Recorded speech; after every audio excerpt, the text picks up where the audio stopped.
should we have armed guards? I know that you're in favor of this.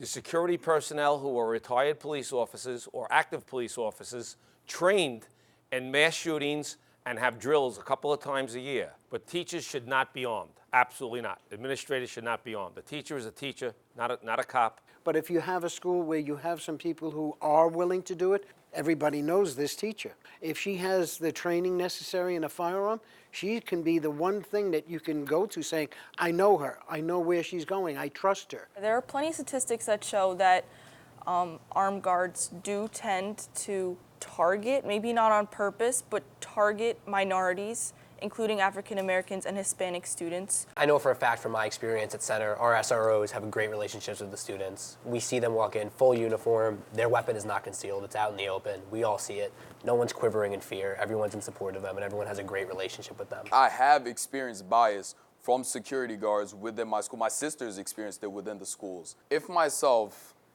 as a black student, do not feel safe because I see a figure who is holding a gun, are we going to then do like diversity training to make sure these officers who are coming into school have no bias whatsoever? I feel safe, but I'll make sure that every single person at Ward Melville feels exactly the same way. And unless we can do that, we shouldn't have armed guards. I can't imagine a security officer going to pick on a student because he's black and let a white kid go. Oh, I've seen it. I've seen it. Let me assure you right now, I have seen it. That's a terrible thing. Yes, I think it's not just in schools, it's everywhere. That is, we have very serious race relationship problems in our country. We need to address those, absolutely. When I go to school, I don't want to feel like I'm in jail.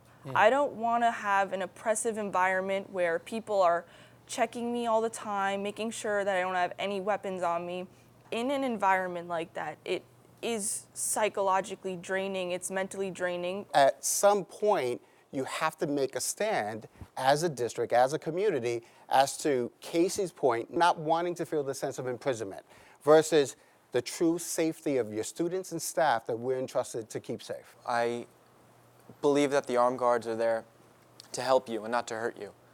And I understand some people may not like it, but tough. That's what we need to keep our schools safe.